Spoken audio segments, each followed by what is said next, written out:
maro antsetra nandoalika ny ben'ny tanàna malona ny fitotongana ny lavanilina.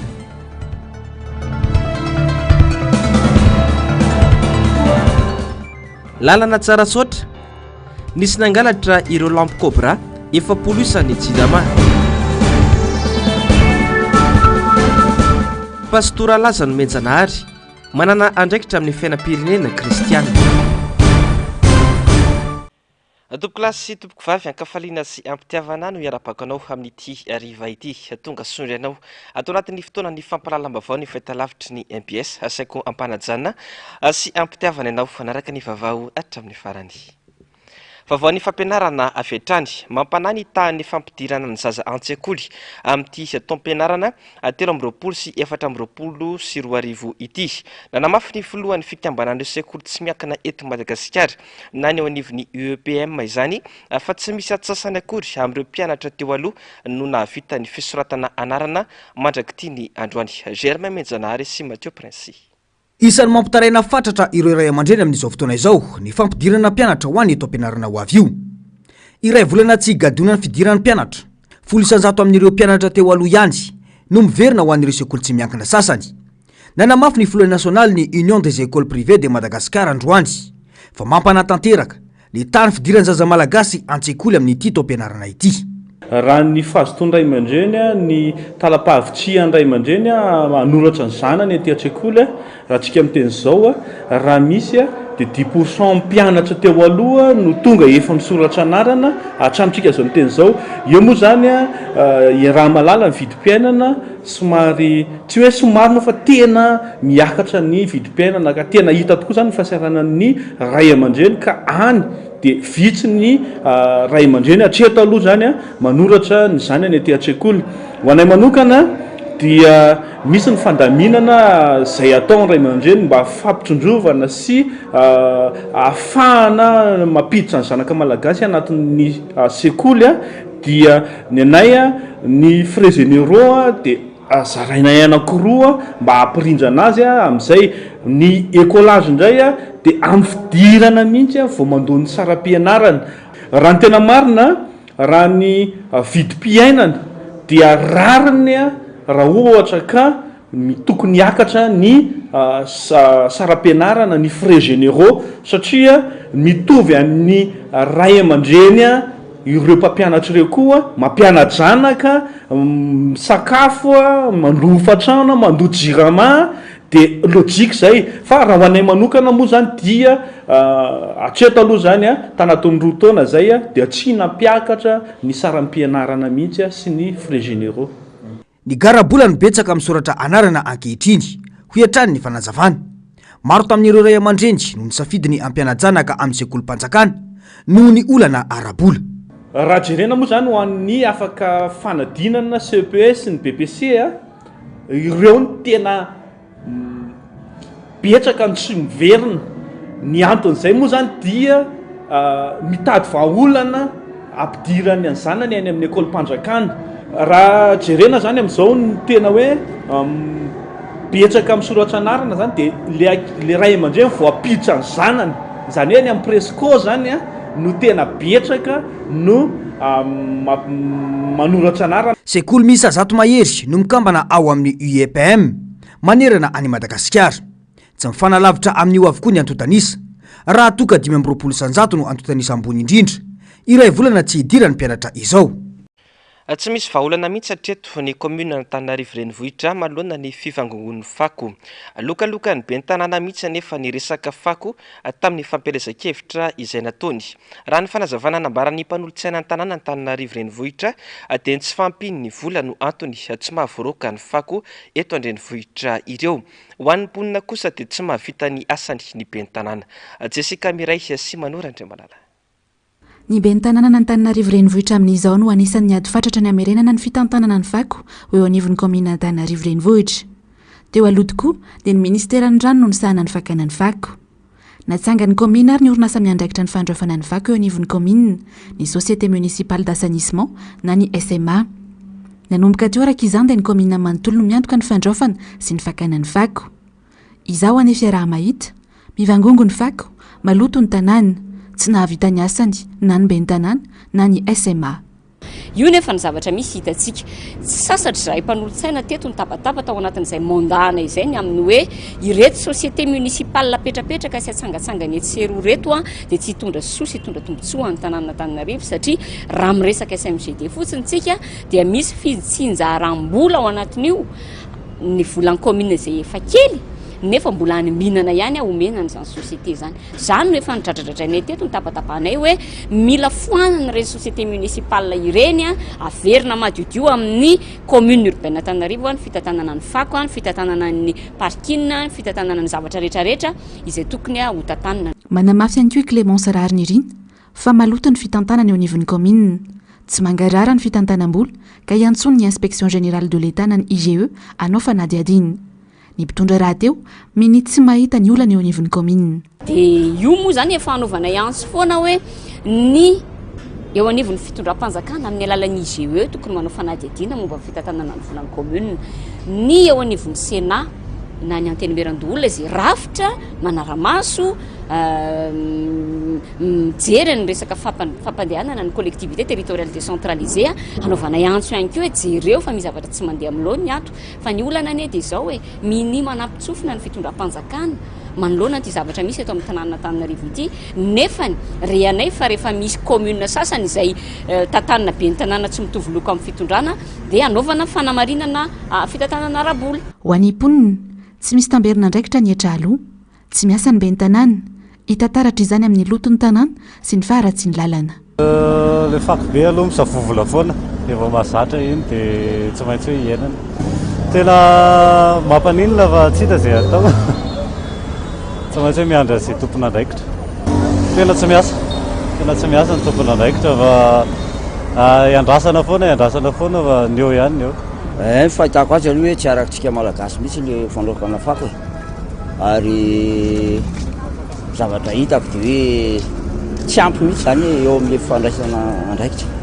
Voalohany indrindra nitakazo zao ohatra hoe marobe ny polisy eto, marobe ireo mpitandro filaminana mamokatra isam-bolana isa-taona reny zavatra rehefa vaoaka tsirairay avy manana anjara amin'ireny zavatra reny mandoko karamany nefa amin'ny fahitako azy tsy tokony hoe commune rery no andraindraikitra fa ireny olo ireny karamam-panjakana volam-panjakana miasa amin'ireny tokony andraindraikitra reny izay tokony hanao curage reny faravaratsiny na tokony hoe tena andraiky fafa reny na tondra borety reny faravaratsiny mba hampandroso an'ity tanànatsika ity zany mba hadio. Ny fahitana azy moa mazava ho azy fa ohatrany hoe nampijery azy raha manjeraka manososoro fa zany hoe ny tsy haiko io zany araka le mpitondra ao zany no tokony mba heritreritra an'ireny da tokony mba hita hoe hijery apotony zany raha mifijery akapobeny aloha misy zany le toka hoe party ohatra hoe fokotany mety hoe party mety hoe mba misy vitany da misy ihany koa tsy vitany ambonareo dia avaly azy tiako atongavana mety hoe aziny zany aloha tsy dia tiana 100% mahafa-po kosa aloha. Hatreto vonjy-tavan'andro no nataon'ny fitondrana sy ny commune amin'ny fanesorana ny fako. Ny toerana lalovan'ny vahiny mandritra ny lalaon'ny Osianty no nanaovan'izy ireo ezaka fa ny ankamaroan'ny tanàna dia mbola miaina anaty fako raha tsy laza afa-tsy ny ety Anosy Batrana, Andavamamba, Anosy Behary Ambohipo. Fa ny tokony ary nanan-kandalana omaly ny mponina sy ny fikambanan'ny ben'ny tanàna ao Maroantsetra nandoalika ny ben'ny tanàna malona ny fitotonganany vidiny lavany. Tafidina hatrany amin'ny 2,000 ariary izao ny vidiny lavanilina maitso any an-toerana amin'izao fotoana izao. Jessica Miray sy Manora Andriamalala.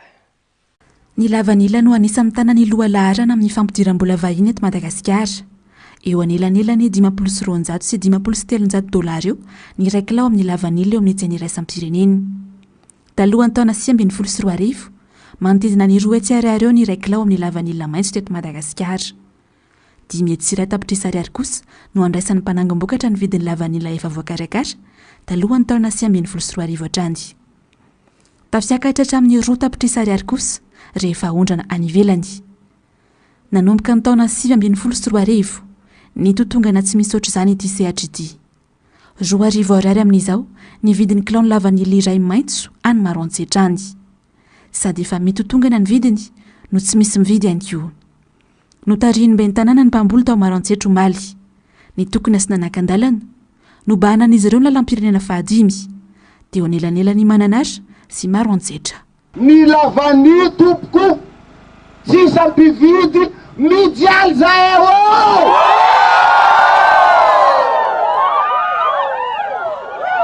zahay marary sisy raha nanjary nagnanaovana azy tsisy vola zahay ivangana ody na io volagninao zany tsisy vola vangana ody raha mampivadiky zahay amena promesse d'ivrogny misy olony volana misy hoe misy agrément marobe tsy hitane mila miboaky io lababa manigny agrément mivanga lavany avake tsy possible amineo mantoka ambanina 10,000 ny vidin-davany tsy possible hatramin'ny taona 2014 nanjaka ny kolokolo sy ny kinamanamana nataon'ny fitondrana teo amin'ny sehatra ny lavanilina nanomboka teo tokoa mantsy no nitsabahan'ny fanjakana tamin'ny fanomezana ny fahazondalana manondrana hatramin'izao tsy tafarina ny famokarana lavanilina tsy mifanaraka akory amin'ny fitanga ny vidim-piainana lavany ambany or vidim-piainana aneo samy ohatrany ambany ohatrany vidim-piainana ke mitaky zagny zahay amina le vidina lavany mba hampakatra tsy fandanjy amina vidim-piainana anay zegny ny raha le fandavosana lavany kilo raiky tsy mahazo vary 10 kapoaka oaiza amizay fiainana raiky mba mitaky hoe amboarany fiainana fa somary sahira tegna sahira zay zaza amizao sahira andeha mpianatra ray mandreny mpianatra andeha mpianatra zaza sahira ny fanjakana tsy tokony tsy ahita vahaolagna zany tsisy fanjakana tsy hita vahaolagna zany fa matoa anao zany nagnano zélonaire anompo vahoaka tsy tokony ahita kale tsy tokony tsy hoisy zany vahaolagna zany fa lavany raha hoanigny re tompako za masamagna zava tsara raha ka hoanigny tsy possible iniany million dia maraigny zany 1 franc zegny tsy possible iniany million dia maraigny 25 000 francs tsy possible zany am raha andeha tombava zahay mahay lavanio raha andeha tombava n'olombelogno io ny olona mikasiky lavany dia misokatra ny lala fa raha fa tsy valy olona mikasiky lavany mifody ny lala mila valy andre malaky dia misokatra ny lala refitry ny fony raha fa tsy mehy ary mety tapoka ny jio voemary izay tafiditra anatin'ny faritra mpamokatra lavanilina indrindra eto Madagasikara 7 isanjato amin'ny vokatra ondrana dia avy eo amin'ny faritra sava avokoa.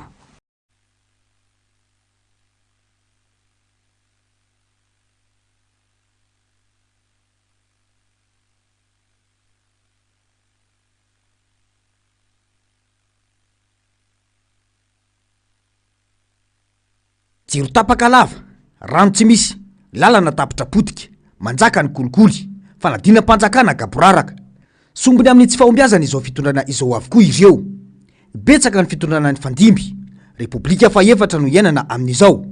Saingy tsy nisy fandrosoana no iainana, daoriny filazana fa tolona nanongana mpanjakana ny taona 2024. Tsy mahomby ny fitantanana ankehitriny, koa ny antoko INDD. Voalohany aloha misy antony hita maso zao. Le ataontsika hoe haratsiny ny fitantanana ny fitondram-panjakana na hoe mauvaise gouvernance. Hita maso zany mora hita maso. Anatin'izany ny tsy fanarahana lalam-pandrenana, tsy fanajana lalam-pandrenana, tsy fanajana lalàna velona, ny fanaovana gaboraraka amin'ny fitantanana ny harem-pirenena sy ny sisa hita maso zany. Ny faharoa dia antony zay azo lazana hoe miafina. Tsy inona akory zany fa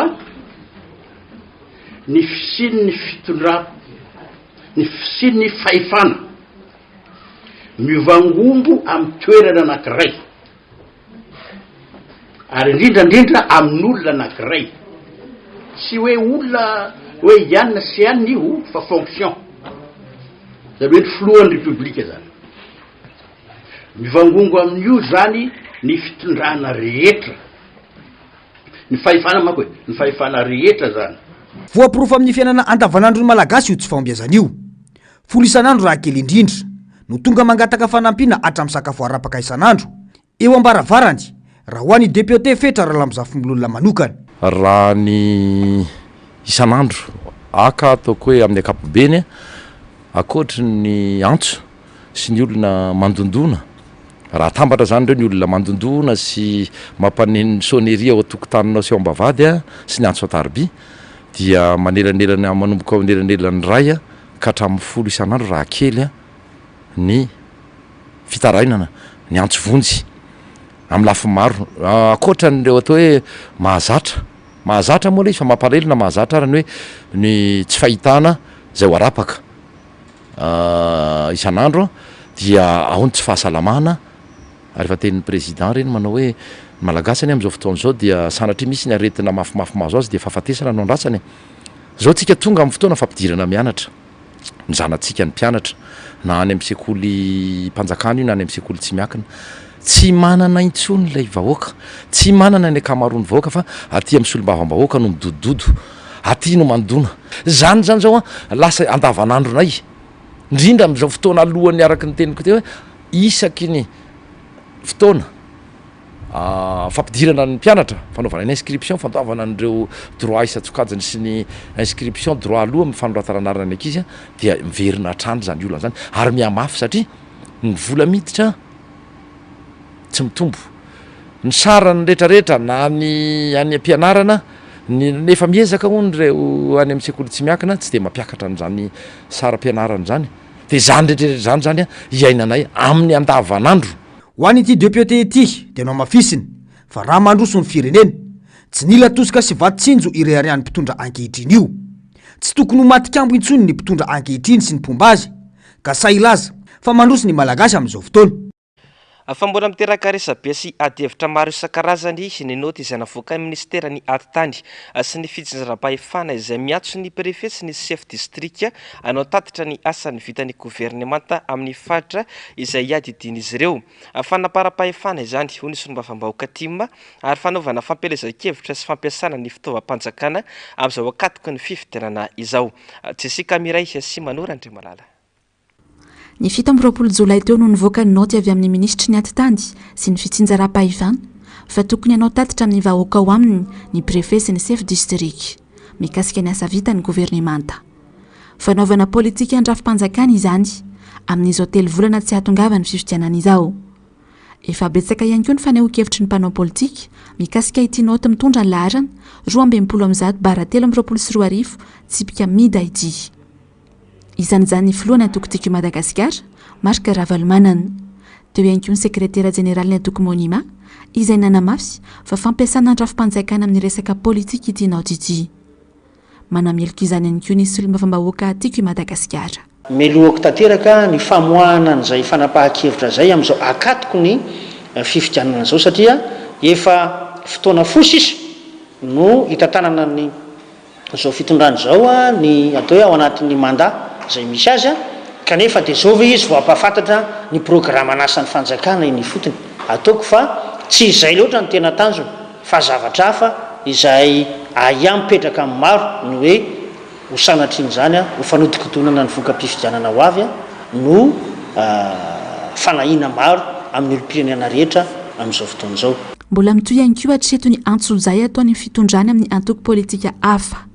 Vao ny alakamisy teo no sakanana ny filoha teo aloha Rajonary Mampianina raha nikasa hitafa tamin'ny mponina tao Vohimary. Mpitandro ny filaminana maro no nanakandalana azy. Tranga izay efa matetika mitranga tamin'ny filoha mpandorana Antoko Madagasikara ihany koa. Mahakasika indray amin'ny fanakatsakanana dia efa nanambara foana indrindra ny tetỳ anivon'ny Antoko Madagasikara amin'izay fanitsakitsahana ny demokrasia eto amintsika izay. Efa misy osesilany ny fanitsahana ny lalam-pandroenana sy ny fanitsakitsahana an'izay zon'ny tsirairay anio hevitra zay. Eny fa na dia olona handeha amonjy fotoana azy ankehitriny fanakatsakanana tanteraka no hita zany ary mazava ho azy vokatr'izay dia vohitsakitsaka ny zon'ny tsirairay. Mandritra izao vanim-potoana mialohan'ny fifidianana izao efa indrosa ady izay no nanapatra fahefana ny ministry ny atitany Justin Tokely. Ny faran'ny volany marsa teo ihany koa mantsy no namoahany noty mandrara ny fanaovana hetsika politika Ankalamanjana. Falasa fiarovana ireo olona akaiky ny fitondrana ny lalàna eto amintsika hoy nambarany sy mavambaoka fetra lamzafololona androany na efa ny fitsarana izao aza ny mamoaka ny didim-pitsarana ny sehatry ny fananatany no tena ahitana ity olana goavana ity. Germain Menjanary sy Mathieu Prince. Sehatra azahoana fitarainana betsaka indrindra eny anivon'ny fitsarana ary mirakitra ny 50,000 raha-pitsarana ny ady tany. Betsaka amin'ireo olana mitranga amin'izany anefa no ahitana fanaparam-pahefana ataon'ireo olona akaiky ny fitondrana ary misy sa mitondra ny anarana olona ambony ampitsarana didim-pitsarana. Trangana ahitana izany ny teny amin'ny boriboritany fahadimy. Namoaka didiny tany amin'ny ambaratonga voalohany fitsarana tamin'ny taona lasa dia resy ireo mponina manodidina satria misy ny lalana zay efa voafaritra ao anaty planina ny amin'le hoe eto ny lalam-bahoaka eny ampovoan'ny lalam-bahoaka nefa misy manorina trano zany mbola misy hazo andehanana any na nisy nanorina ary eny ampovoany ho iaho fa ao anaty tokotanin'ilay olona ny fanatona taminay izay nandresy hatrany tena fitsarana nandrapatonga tany amin'ny fitsarana tampony dia enimbolana herintaona taty aoriana nitondra vady tany izy dia nitondra mpitandro ny filaminana. Ny olana dia arak'ile teniko tany amboalohany teo hoe ilay solom-bavambahoaka mihitsy no mitondra mpitandro filaminana hafa indray avy mivondrona hafa miaraka amin'ny ainao manjery zay matsony tany mifanatrika amina mpisolo-vavan'ilay olona nandresy hatrany tany hatrany fitsarana tampony ho iaho ny amin'ny tokony ampiarana lay didy dia natsahatra lay izy tsy indray mandeha fa mbola nyravany lay solom-bavambahoaka ihany koa hatramin'ilay fefefa nataondreo satria misy didy mihitsy navoaka ny fitsarana ny amin'le hoe azonareo fefeny io fa misy lalana hafa koa tsy enclavé akory na mihidy ao lay olonreo fa lay solom-bavambahoaka lay tenany mihitsy no tonga teny mitondra mpitandro filaminana ho iaho ary sananona ny anaran'ny filoham-pirenena nyresaka tamin'ny filoham-pirenena hono izy fa tsy azo tanterahana io didy io jereva amin'izany ane lefa nitsakitsahana n'lay lalàna velona tsy neto Antananarivo renivohitra ihany no ahitana izany fa hatrany amin'ny faritra ahitana fanaparam-pahefana ho hatrany ny fanazavany. Fa nisy koa tany amin'ny faritra parafara vola tany fanatona tamin'ilay olona efa olona nanana ny ireny le orinasa mpampindram-bola ireny vola io leo ary tsy tafaveriny zany vola zany tsy dirako moa ny atsipriany dia tokony hialy olona io satria natao antoka io trano dia nisy ny lavanty natao azon'izay olona izay lay tamin'ny lavanty satria nanefana trosa ny antony nanaovana lavanty an'ilay fananan'ilay olona dia ny mahagaga amam-bolana maro ao ty aoriana tsy mety miala ao anatin'io trano io lay olona izay efa tsy tompony itsony fa nisy olona ny vidy nahazo an'izany trano zany tamin'ny alalan'ny lavanty natao anerana ny volan'ilay orinasa mpampindram-bola dia eo dia miantony eo le raharaha dia hatramin'ny huissier eo iaho hatramin'ny vady tany tsy misy samanao satria mpiororona zany ve natao hoe tany-tandalàna. Miantso ny fahefana rehetra voakasika moa ity solom-bavambahoaka ity andraikitry ny Premier Ministre ny fanaraha-maso izany hoy izy araky ny lalàna saingy io iaraha mahita io ny zava-misy miseho fa fanjakany baroa eto Madagasikara ankehitriny. Nandraikitry ny kristianina malona ny raharam-pirenena no niompana ny vela-kevitra tetsy Ambatovinaky ny tolakandro teo foi et engagement ny fampizarany ny pasteur Lazany Menjanary inspecteur ecclésiastique inspection luthérienne de Paris tetsy amin'ny FLM Ambatovinaky. Germain Menjanary sy Mathieu Prince. Inona no andraikitry ny kristianina manoloana ny fiainam-pirenena fantaniana lehibe ho an'ireo izay niatrika ny famelabelaran-kevitra teto amin'ny fiangonana luterana Ambatovinaky izay nataon'ny pastora Lazany Menjanary izay mandalo eto an-tanirazana amin'izao fotoana izao io manana andraikitra lehibe eo amin'ny fiainam-pirenena ny kristianina hoy ny fanazavany. Mampaminany ny kristianina tsirairay dia eo amin'ny ny rariny sy ny hitsiny sy ny fahamarinana ary lay fahamarinana tsy hoe roa ampiana roa egalina efatra mira efatra fa lay fahamarinana dia hoe inona no mampetiny olona ka ananany ny toerana sahaza azy amin'ny mahazanak'Andriamanitra ary inona ny toerana tokony hitsy ny olona ananany miaina ao anatin'ny fahafana mba tsy ho voagejageja izy satria miaina amin'ny fahamarinana ka zay no zavatra anisany tokony ambara ary mba tsy hisy tsony na ao anivon'ny fiangonana na eo anivon'ny firenena na ao anivon'ny fiarahamonina ny teny hoe mba tsy rariny kosa raha rehefa mahainao an'izay anao dia mahatsiaro hoe misy mbola misy ny mitafy ny tsy rariny nefa ny ny fitiavan'andriamanitra dia ny tonga n'le olona tsy manana ny rariny mba anana ny rariny ary raha betsaka ny ao amin'ny tantarany soratra masina no re olona ny eritreritra hoe natao ankilabao tsy ny hoe nohony ary Jesosy Kristy dia matetika ny olona en marche tamin'ny société no nandianany voalohany ka natsangana indray mba ho isan'ny olona manana dignité ka zay no anisan'ny hoe etika ary ny etika ny fiangonana etika ny kristianina ary ny atao hoe ny etika ny Jesosy eo amin'ny raha ohatra ka iresa apiditra n'ilay fiainam-pirenena sy ny etika dia hoe ny madinika izy hoe rehefa niny nataonareo amin'ireo madinika ireo dia to ny ataonareo amiko zany. Nandritra ny isan-kery taona tany Ankaramalaza tamin'ny fampiresahana ho an'ireo tanora no nisiany tsirikevitra anaovana izao famelabelaran-kevitra izao raha ny fanazavana. Tonga teto ary ny KTLM ny kristiana tanora loterana malagasy no miara-miasa amiko ary nanomana izao hetsika izao miaraka amiko ny amin'ny fotoana amin'ny mahavahiny tena mandalo dia amin'izao ngamba irahantsika malalo fotoana ny fialan-tsasatra zao ary tsy vao zao ihany ny tonga amin'ny volana jolay na volana aogostra fa fifanindrifinjavatra ary ataoko hoe satria ve misy fifidianana afaka 4 volana na mafampana dia angina lefa anginana tsy ary lefa anginana tsy amiko tsy mety raha ohatra ka misy azo ambaraka ao anatin'ny hoe fikatsahana ny fahasoavan'ny firenena sy ahatsara ny firenena dia tsy misy ny tokony anginana ary raha ohatra ka mafampana dia mba miezaka mampangatsiatsika azy zany raha ohatra ka zay no azo ilazana azy. Tanjona hoy ny fanazavany dia ny fampatsahivana ireo kristianina amin'ny fandraisana andraikitra eo amin'ny fiainam-pirenena. Fa nanomboka androany kosa ny fampiofanana ireo délégué-ny candidat tolotry ny Antokotiko Madagasikara ao anatin'ny commune Alasora. Mila olona resy lahatra ampifiofanana ny fiazonana ity andraikitra ity hoy nambaran'ny filohan'ny Comtim ka isan'ny antony nanaovana izao fampiofanana izao.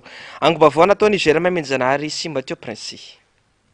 Nampiseho ny fahavononany hiado amin'ny fahamarinana sy hiaro ny vatoazon'ny candidat Ravalomanana mandritra ny fifidianana ho avy izao ny Antokotiko Madagasikara ao amin'ny commune Alasora. Profony zany ny fanomezana fiofanana ireo délégué-ny candidat isaky ny biro-pifidianana ao anatin'ny commune.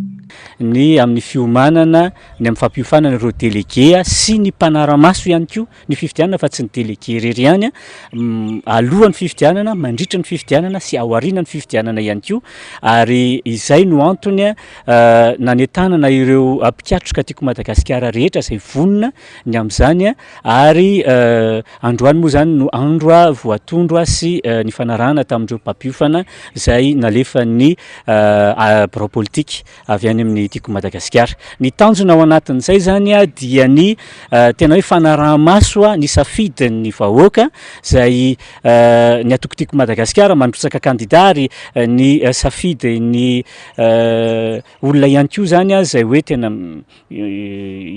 isafidy zany ny Antokotiko Madagasikara hitondra indray ny firenena. Misy fepetra manokana no takina tamin'ny reto izay voafantina hiatrika ny fiofanana androany reto raha ny fanazavana.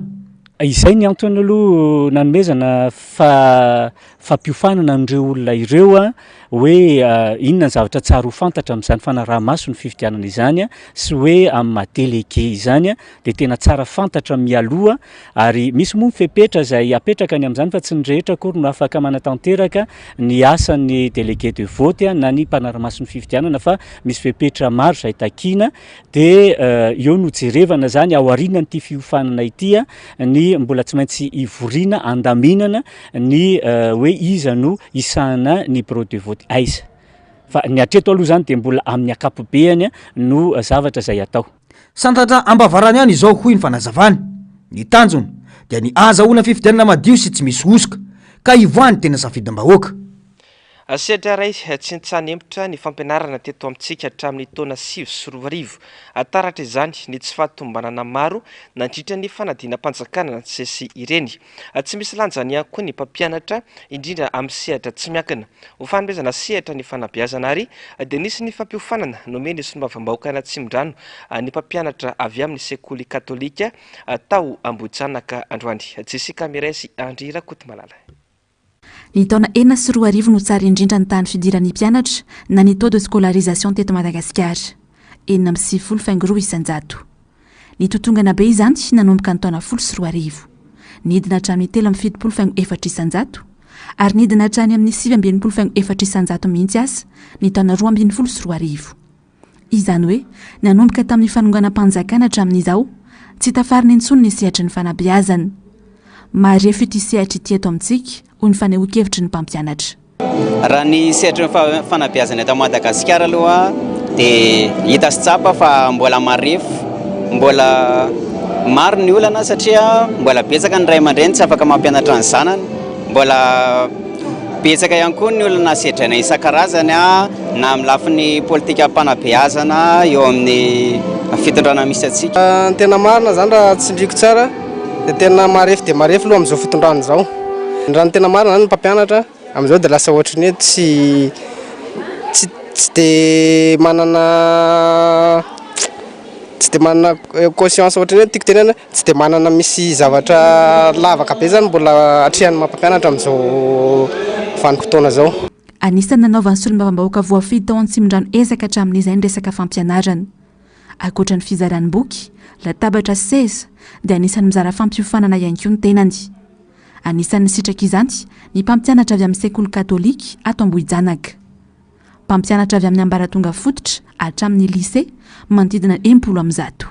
Mahatrapa fa ny fanabeazana ny fototra ny fampandroana. Rehefa manana toetraina sy fahalalana ny olona anankiray dia afaka mifehy ny zavatra rehetra. Zany hoe azo ny atao ny mifehy ny tontolo rehetra manodidina azy, na amin'ny lafiny fampivoarana zany na amin'ny lafiny ihany koa ny fandraisana andraikitra zany na ihany koa amin'ny resaka hoe fampandroana na ny eo anivon'ny tokantrano na ny fiarahamonina misy azy eny na ny firenena azy dia hainy mijery sy mamakafaka sy mandanjalanja ny anjara andraikiny mifanandrify azy amin'izay sehatra rehetra misy azy zay. Ka zava-dehibe loatra ny fananany ny taranakitsika, ny tanorantsika fahalalana ampy hiatrehana ny tontolo manodidina sy ny zava-misy eto amin'ny tany sy ny firenena. Ankoatra ny fanomezana fampiofanana mahakasika ny fahaiza-mitarika na ny leadership, nisy ihany koa ny fizarana tablier ho an'ireto mpampianatra ireto. Fanomezana tosika ny tanora hampivelatra ny faritra misy azy no antony tetikasa fampiofanana asa teknika natolotry ny QMM sy ny Tech Futura any Atsimonosy iny.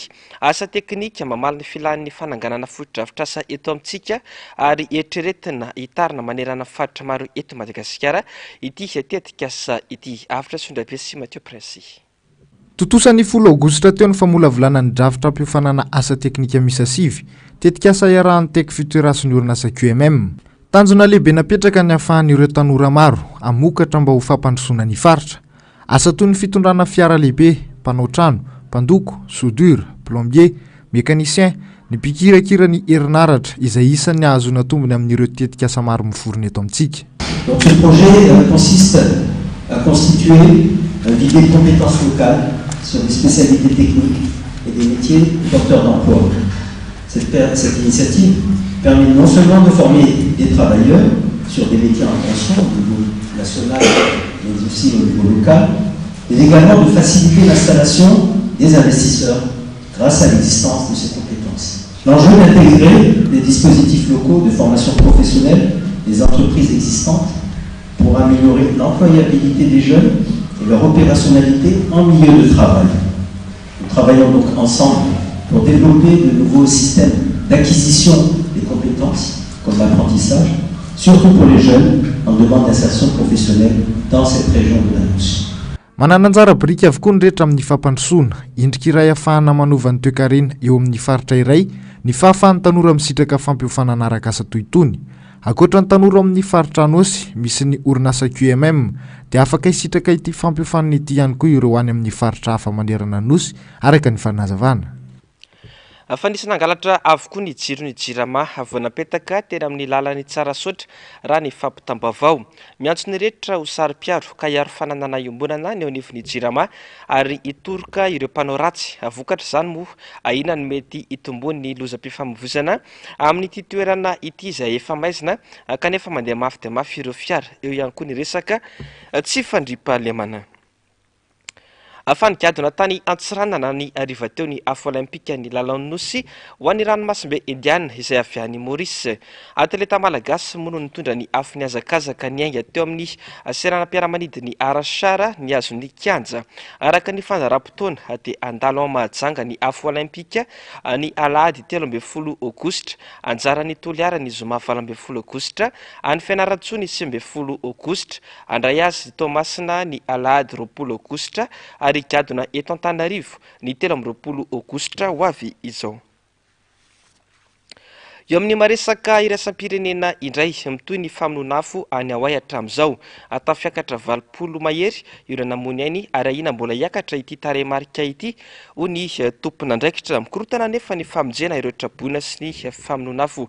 Fantatra kosa fa efa misokatra ny fanadihadiana mikasika ity lozana tsy ravina ity fanadihadiana nataony Ravirazafimahenina sy Mateo Prince. Trano amanjato ny sitsena marobe no kilany afo tanteraka nanomboka ny talata teo tamina faritra rota ao Hawaii. 20 ireo namony ainy ary mbola hina hitombo io tarehimarika io ho ny gouvernoura any an-toerana. Tampoka ho andrehitra ny zava-nisy ho an'ity lehilahy ity nilaza izy fa tao anaty ranomasina no niankina tamina vato nandritra ny ora 4 rehefa avy nitsoaka ny afo ary nisy namonjy ny alarobia maraina tamin'ny 2 ora. Atao anatin'ny fifanjevona tapaka avokoa ny herinaratra ka tsy nisy afaka ny antsovonjy any telefonina. Etsy ankilany misy manararoatra mangalatra amin'ireo trano tsy may. Nisy noho izany famerana ny olona hivoaka alina na couvre-feu ary tsy azo andehanana ihany koa ireo faritra tena ravan'ny afo. Mitohatra amin'izao ny fikaroana ireo tsy hita popoka. Ho an'ireo teknisianina nisy nitandrefaka tamin'ny resaka fampandrenesana mialoha na ny système d'alerte ka nahatonga ny loza tsy voasoroka. Raha ny tokony ho izy misy karazana feo mafy dia mafy rehefa misy tranga mampanay na koa loza voajanahary toy ny afo tadio sy ny sisa ka ahafahan'ny rehetra miomana. Izay no antony anokafana fanadihadiana sy anaovana audit toy ny mpisolo vavany Hawaii Anne Lopez. Atsivona fa ny talata maraina no nanomboka ny rehetra ny afo tany amin'ny faritra Lahaina renivohitra Hawaii taloha. Voafehy tao anatin'ny ora 2 saingy efa goavana amin'ny fahavoazana. 20 isan-jato ny trano tao amin'ny faritra io no rava avokoa.